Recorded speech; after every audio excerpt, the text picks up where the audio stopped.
আপনাকে আর কোনোদিন খেলার জন্য অনুরোধ করব না। দয়া করে মুখোচুরি ওই মাঝিটা। জি আপা। আপা নয়, মুখ্য দাসী। এই প্রাসাদে শুধুমাত্র মানুষের কাজের বিচার করা হয়, সম্পর্কের নয়।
কি হয়েছে বাবাদান?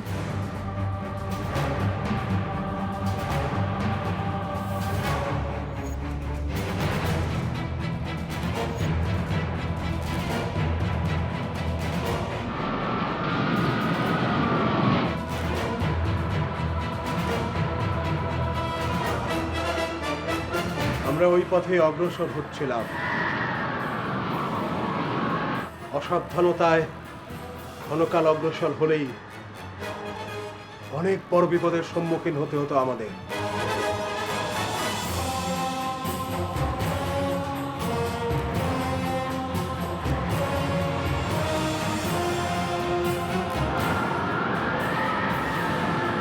আচমকা এই ঘূর্ণিঝড়ের উৎপত্তি কিভাবে হলো বাবাতান?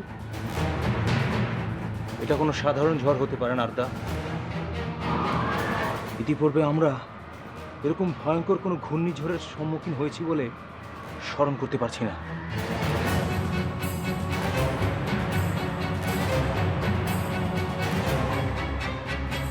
তোমাদের পক্ষে ঝড় স্মরণ করা সম্ভব নয় কারাব। অন্তিমবার যখন এই ঝড় উঠেছিল তখন তোমরা জন্মগ্রহণ করনি।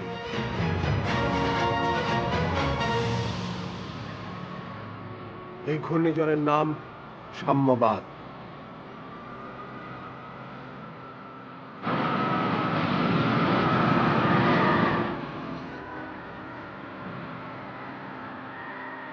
সাম্যবাদ?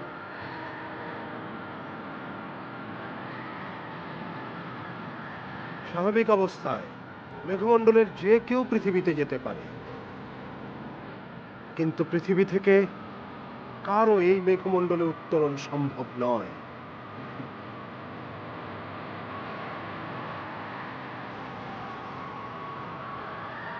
কিন্তু এই ঝড় খুব সহজেই পৃথিবী থেকে যে কাউকে উঠিয়ে নিয়ে আসতে পারে মেঘমণ্ডলে।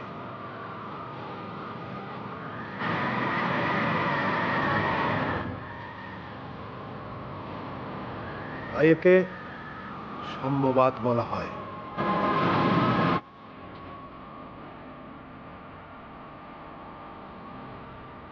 তবে এই বিধ্বংসী ঝড়ের মাঝেও যদি কেউ জীবিত থাকতে পারে,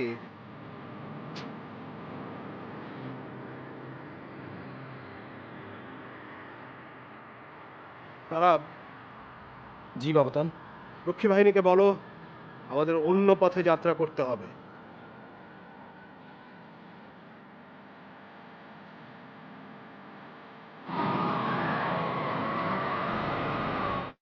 এই পথ এখন আমাদের জন্য আর নিরাপদ নয়।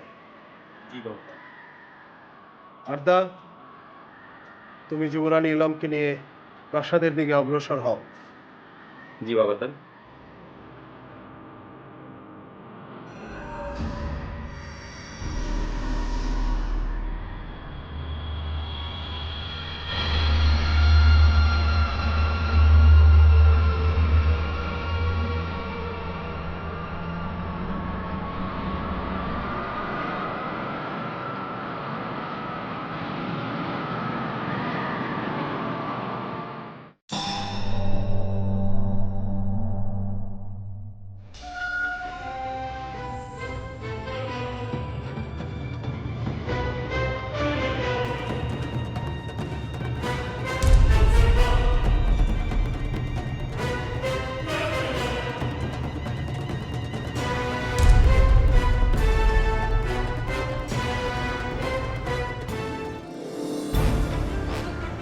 এভাবে চলতে থাকলে খুব তাড়াতাড়ি সন্ধ্যার আগেই হয়তোবা আমরা ঈশান বাংলার প্রাসাদে পৌঁছে যাব।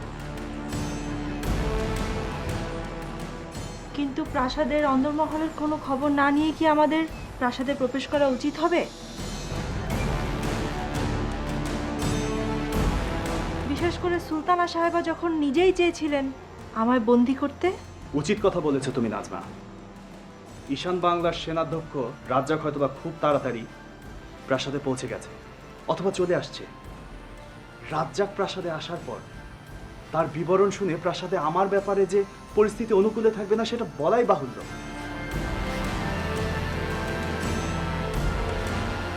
কিন্তু যেভাবেই হোক প্রাসাদে তো আমাদের প্রবেশ করতেই হবে, না হলে তো আমাদের কার্যসিদ্ধি হবে না সৈন্যপ্রধান।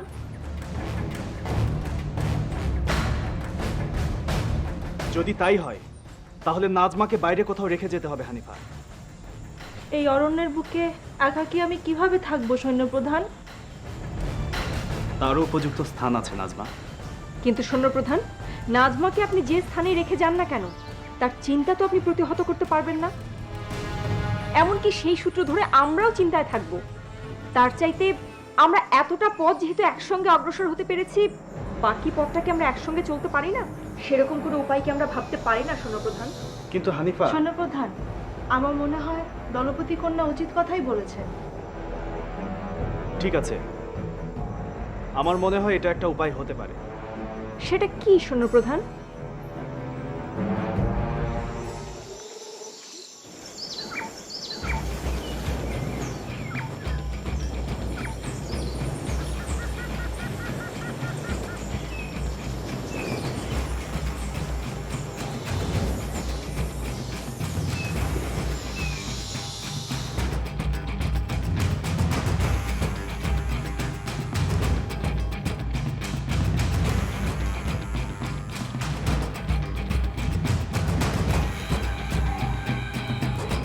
এই সেই উপায় মুখ্য সৈনিক।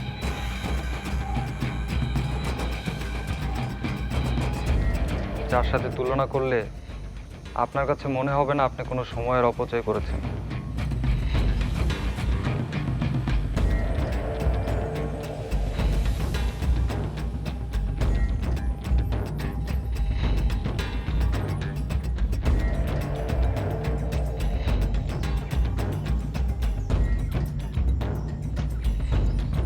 আপনি কি বলতে চাইছেন মহাশিক্ষক?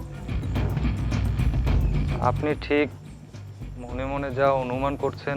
কিন্তু মহাশিক্ষক, আমি তো এখানে সুলতানা সাহেবার নির্দেশ পালন করতে এসেছি। কোনো মূল্যবান জিনিস দেখিয়ে আপনি সুলতানা সাহেবার সেই নির্দেশ অমান্য করতে বলতে পারেন না।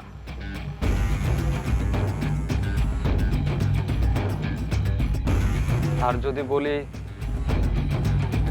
এই বজরায় প্রতিটি মানুষের জীবনের বিনিময়ে আপনাকে এই মূল্যবান মণিমুক্তাগুলি উপহার হিসেবে দিব, তাহলে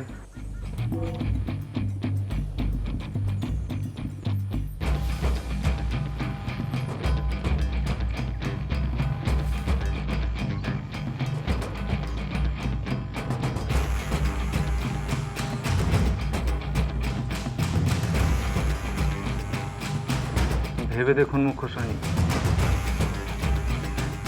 সারা জীবন সুলতানা সাহেবার আদেশ পালন করলেও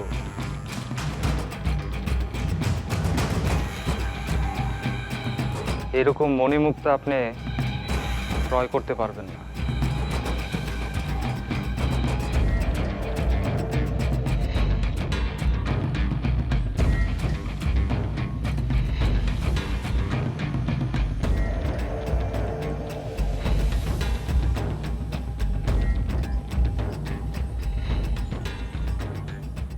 এই মূল্যবান মণিমুক্তাগুলো আমি আপনাকে দিতে চাই এই বজরার প্রতিটা মানুষের জীবনের বিনিময়ে।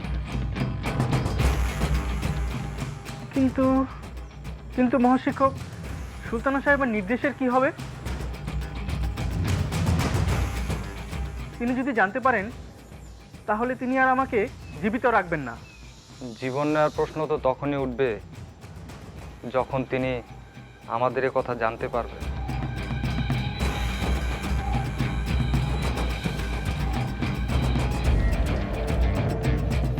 আপনি প্রাসাদে প্রত্যাবর্তন করে সুলতানা সাহেবাকে বলবেন আমাদের বজরার প্রত্যেকটা মানুষকে আপনি শেষ করে দিয়েছেন, আর আমরা নির্বিঘ্নে পৌঁছে যাব কালিকট অঞ্চলে। তারপর না সুলতানা সাহেবা কোনোদিন আমাদের কথা জানতে পারবে, না আমরা কোনোদিন সুলতানা সাহেবের কথা জানতে চাইব।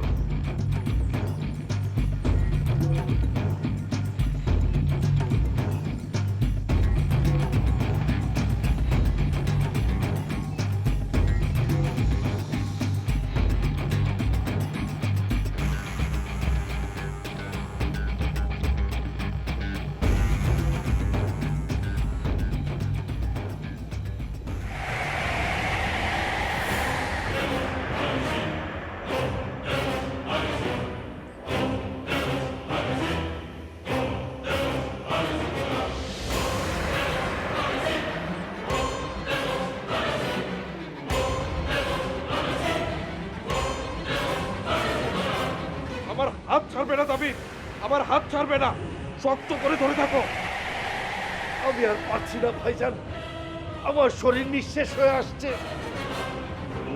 না না না না দাবি, তোমাকে পারতেই হবে, নিজের সন্তানের জন্য, হালিমার জন্য।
দোহাই তোমার সেনাধ্যক্ষ, আমাকে তুমি ছেড়ে দাও। আমি সন্তান সম্ভবা, আমাকে হত্যা করলে তোমার পাপ হবে। আমার কর্ম পাপ পুণ্যের হিসেব বোঝে না বেগম সাহেবা, হিসেব বোঝে শুধু মৃত্যুর।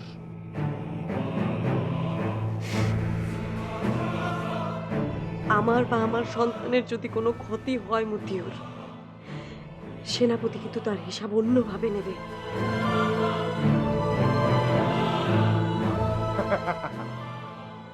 সেনাপতি যদি জীবিত থাকতেন তাহলে কি আমি আর আপনার সম্মুখে দাঁড়িয়ে থাকতে পারতাম বেগম সাহেবা?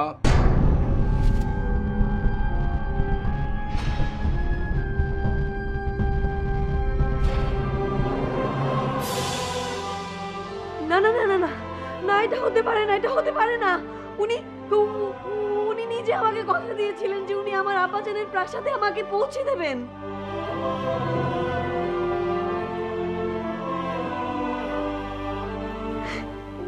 সেই কথা না রেখে উনি কিছুতেই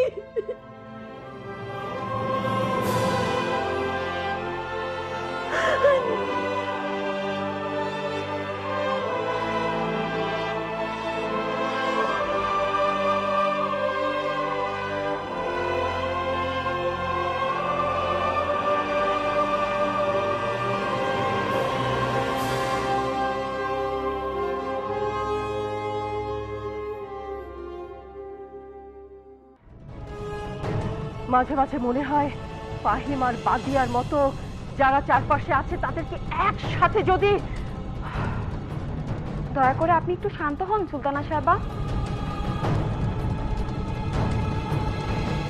আমাদের হাতে সময় সংক্ষিপ্ত হলেও মোটামুটি যথেষ্টই আছে, তাই না? ঠিক আছে,